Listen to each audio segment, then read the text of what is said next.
Hello students, how are you? Today we are going to complete chapter number 2 because we left some of the portion of this chapter. So in this video we are going to complete it, okay? In life, every man has twin obligations. Obligations to his family, to his parents, to his wife and children. And he has an obligations to his people, his community, his country in a civil and humane. यहाँ बोला जा रहा है कि Africa में Mandela board है, ठीक है? In his speech he is remembering all the things when he is reminding his history, ठीक है? तो उनको ऐसा याद आ रहा है कि इंसान के पास दो ऑब्लिगेशंस तो होती ही हैं, एक खुद की लाइफ के लिए यानी खुद के परिवार के लिए, ठीक है, बच्चों के लिए, ठीक है, अपने माँ बाप के लिए, अपनी वाइफ के लिए, और दूसरी क्या, तो दूसरी अपने नेशंस के लिए, अपने राष्ट्र के लिए, अपने देश के लिए, अपने कंट्री के लिए, ठीक है, अपने सोसाइटीज के लिए, अपने लोगों के लिए। अपने लोगों का मतलब यहाँ पे अपने लोग मीन्स खुद का भाई नहीं, ठीक है, ब्रदर एंड ब्रदर्स। तो यानी कि अपने लोग मीन्स यहाँ फैमिली नहीं बात कर रहा है, यहाँ अपने लोगों का मतलब सोसाइटीज, ठीक है। तो दो तरफ बढ़ जाती है हमारी ऑब्लिगेशंस, दोनों ड्यूटीज बन जाते हैं। अब या तो फैमिली को देखो या कंट्री को देखो या दोनों को देखो। तो हालांकि ऐसा हो जाता है कि अभी तो हम लोग अपना दोनों देख सकते हैं, अपने कंट्री को भी सर्व कर सकते हैं, अपने फैमिली मेंबर को भी सर्व कर सकते हैं। बहुत सारे ऐसे हैं, ठीक है, कोई मिलिट्री फोर्स में है तो फैमिली को भी सर्व करते हैं और कंट्री को भी सर्व करते हैं। कुछ ऐसे आम इंसान है नॉर्मल हमारे तरीके से, जैसे देखा जाए हमारे जैसे, तो वो अपने फैमिली को सर्व करते हैं और कंट्री को अलग तरीके से सर्व करते हैं। वक्त आता है तो बाइकआउट करके कंट्री को भी सर्व करते हैं। तो आप समझ सकते हो कि कैसे हम सोसाइटीज को भी हेल्प करते हैं यानी सर्व करते हैं और अपने फैमिली को भी। लेकिन मिलिट्री फोर्स वाले क्या करते हैं, अपने फैमिली को पहले सर्व नहीं करते, पहले कंट्री को सर्व करते हैं, लेकिन फैमिली को भी सर्व करते हैं। तो इतनी आजादी तो है कि हम लोग दोनों को सर्व कर सकते हैं, अपने फैमिली मेंबर को भी और अपने कंट्री को भी, लेकिन यहाँ ऐसा नहीं था। अब कंप्लीट करते हैं इस चैप्टर को। In life every man has twin obligations. तो ऐसे हैं, दो ऑब्लिगेशंस होते हैं, एक फैमिली के लिए और एक कंट्री के लिए, जो कि हम लोग अब समझ चुके हैं, ठीक है। Each man is able to fulfill those obligations according to his own inclinations and abilities. कहा जा रहा है कि यहाँ पे हर इंसान ये दोनों ऑब्लिगेशन अपने तरीके से करते हैं, सबका अपना अपना एबिलिटी है, अपना अपना बिहेवियर है, जैसा अपब्रिंगिंग रहेगा, जैसा पालन पोषण होगा घर में, उस तरीके से वो सर्व करते हैं। But in a country like South Africa, it was almost impossible for a man of my birth and color to fulfill both of those obligations. लेकिन ये बोलते हैं कि अफ्रीका जैसे देश में क्या था कि यहाँ पे दोनों ऑब्लिगेशंस पूरा नहीं कर सकते, कोई एक ड्यूटी पूरा कर सकते हो। अब देखो कैसे। In South Africa, man of colors who attempted to live as a human being was punished and isolated.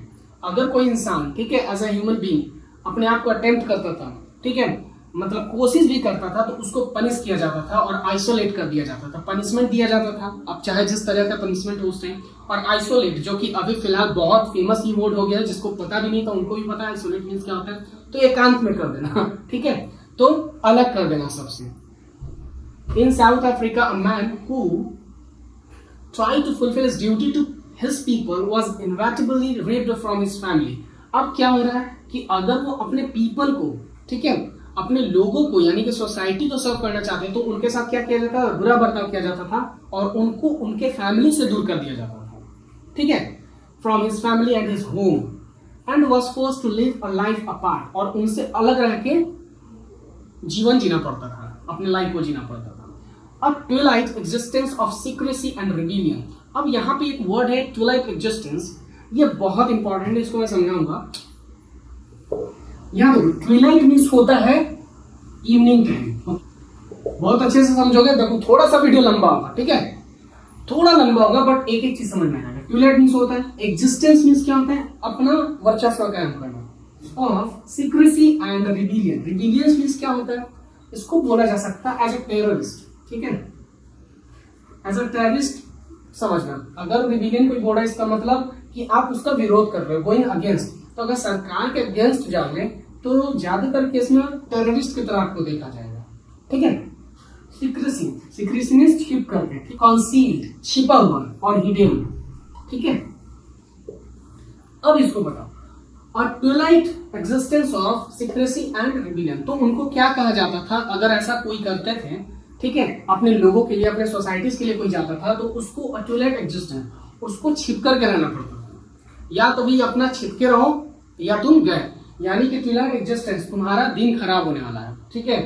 Secrecy and rebellion, या तो तुम अब विरोध कर रहे हो तो विरोधी माने जाओगे, टेररिस्ट माने जाओगे, या तुमको अब जेल में बंद कर दिया जाएगा। कहाँ बंद कर दिया जाएगा? जेल में। रीजन यही था कि वो 27 ईयर्स के लिए, ठीक है, मंडेला जेल में चले गए थे। यही रीजन था, ठीक है, क्योंकि अब आपका कोई लाइफ नहीं रह जाएगा। या तो आप जेल में जाओगे या आपको एज ए टेररिस्ट कुछ ना कुछ करके पनिशमेंट दिया जाएगा, या आप सीक्रेसी मेंटेन करो। मतलब सीक्रेसी मेंटेन करने का मतलब कहीं जाके फॉरेस्ट में रह लो या छिप के घर में किसी भी तरीके से रहो, लेकिन आप गवर्नमेंट के नजर से दूर रहो, ठीक है।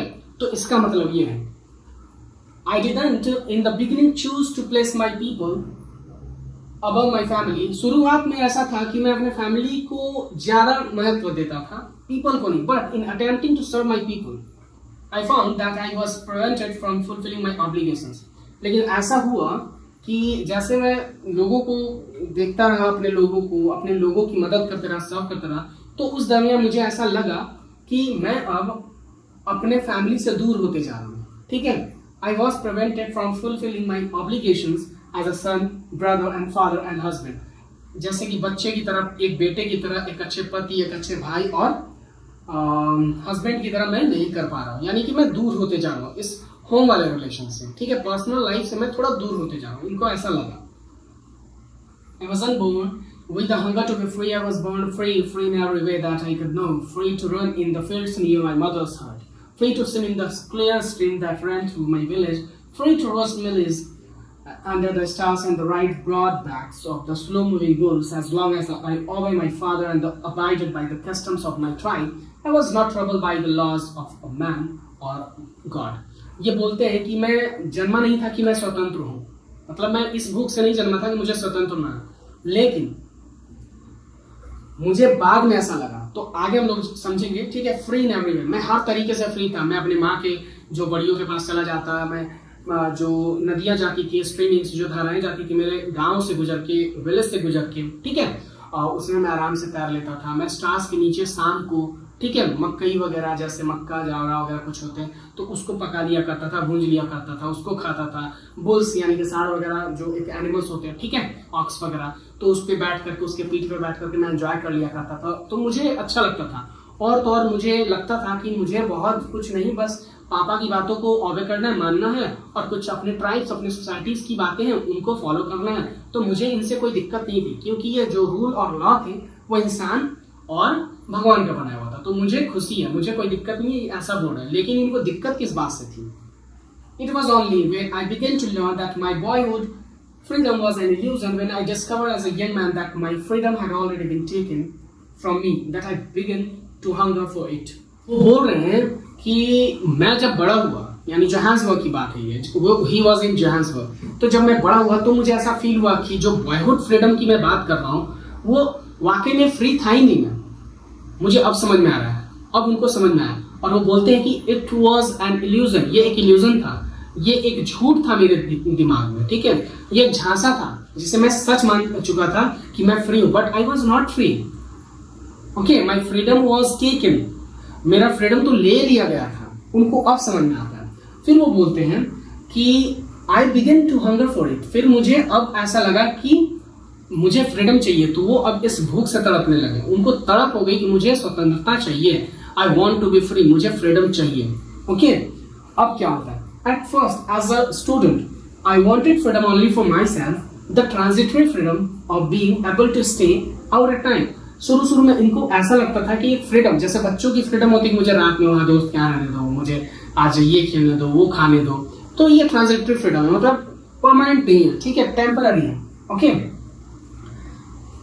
Stay out at night, read what I please and go, मतलब जहां मैं जा सकूं वहां एंजॉय कर सकूं, जो पढ़ने का मन है वो पढ़ सकूं, तो ऐसा होता है। आई chill later as a young man in Johannesburg, I yearned for the basic and honorable freedom of achieving my potential.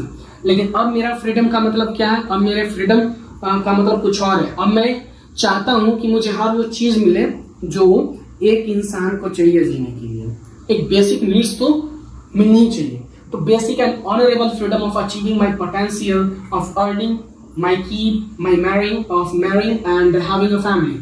जो होता है कि एक अपना पोटेंशियल के अकॉर्डिंगली अपना जॉब ले लो, अर्निंग करो, ठीक है, एक अच्छी फैमिली हो, ठीक है, शादी कर पाओ, तो एक ऐसी फ्रीडम होनी चाहिए जो उनको लगा कि I have no freedom for this, मेरे पास ऐसी फ्रीडम नहीं है। तो इस वजह से वो फ्रीडम चाहते थे कि मुझे ऐसी लाइफ चाहिए। The freedom not to be obstructed in a lawful life, freedom को लॉ के हिसाब से भी ऐसे ऑब्स्ट्रक्ट नहीं करना चाहिए। But then I slowly saw that not only was I not free, but my brothers and the sisters are not free.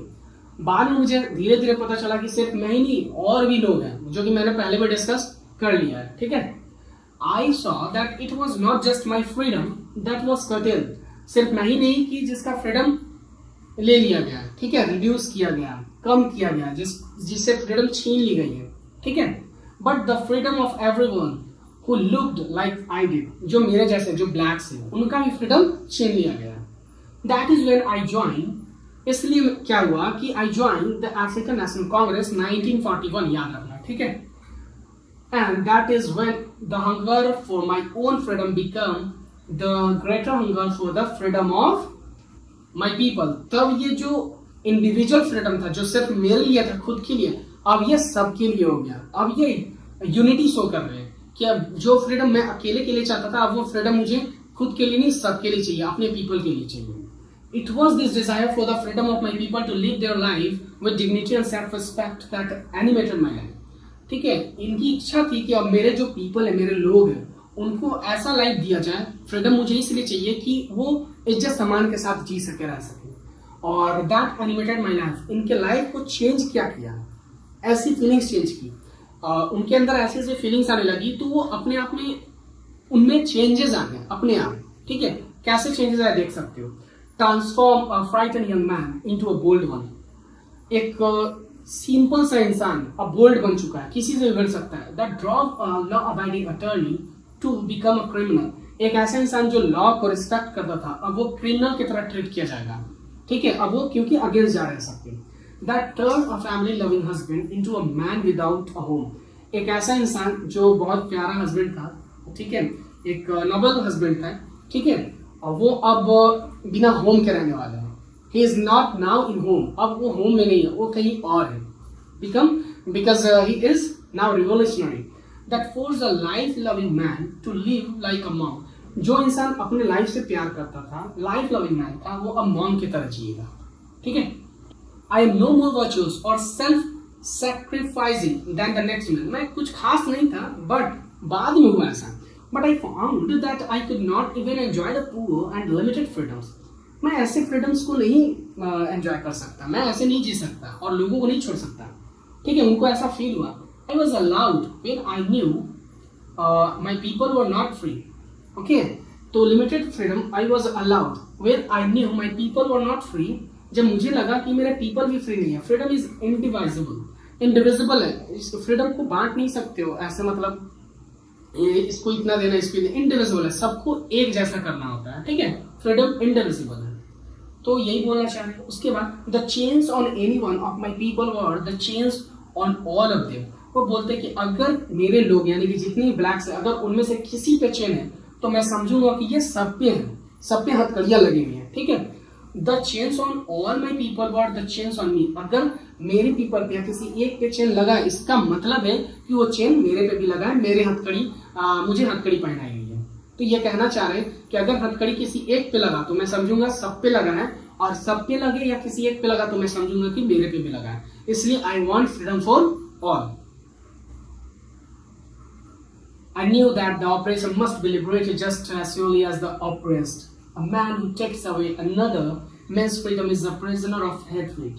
He is locked behind the bars of prejudice and narrow-mindedness. I am not truly free if I am taking away someone else's freedom, just as surely as I am not free when my freedom is taken from me. The oppressed and the oppressor alike are robbed of their humanity. यहाँ पे देखो prejudice means होता है strong dislike without any good reason, ठीक है, अलग treat करना, differently थोड़ा ट्रीट करना। वो बोलते हैं कि जैसे ऑपरेसर और ऑपरेस्ड में हम लोग डिफरेंशिएट कर रहे हैं कि ऑपरेस्ड जिसको किया जा रहा है उसको छुड़ाना है ऑपरेसर से, बट हम लोग ये नहीं समझ रहे कि ऑपरेसर को भी दिक्कत है, उसको भी उसके किसी भी प्रॉब्लम से छुड़ाना है, मतलब कुछ ना कुछ तो प्रॉब्लम्स है। क्योंकि अगर हम किसी के लाइफ को, ठीक है, अगर हम किसी के लाइफ को अपने अंदर कंट्रोल करना चाहते हैं तो इसका मतलब मेरे अंदर भी मीननेस, मतलब कि छोटी सोच है, तो इस छोटी सोच से बाहर निकालना पड़ेगा, क्योंकि वो भी उसके अंदर दबा कुचला सा है, इसलिए तो वो किसी के लाइफ को बर्बाद करना चाह रहा है। जैसे उसके नैरो माइंडनेस ने उसको परेशान कर रखा है, ठीक है, तो वो भी परेशानी उसको भी हमें छुड़ाना है, और ऑपरेस जो हो रहा है उसको ये ऑपरेसर परेशान कर रखा है तो उसको भी छुड़ाना है। तो दोनों को जरूरत है छुड़ाने की, ऐसा नहीं कि ऑपरेस्ड को परेशानी है, परेशानी दोनों को है। जब तक दोनों को परेशानियों से नहीं छुड़ाया जाएगा, दोनों जिस चीज से परेशान है उससे उनको अलग नहीं किया जाएगा, तब तक कोई खुश नहीं रह पाएगा। यहाँ पे यही कहा गया है। अब ये बोल रहे हैं a man who takes away another's man's freedom is a prisoner of hatred, मतलब कोई किसी के फ्रीडम को छीन रहा है तो क्या है, प्रिजनर ऑफ हैट्रेड, तो उसके अंदर गंदी भावना है ना, तो उससे तो उसको हटाना पड़ेगा, दूर करना पड़ेगा।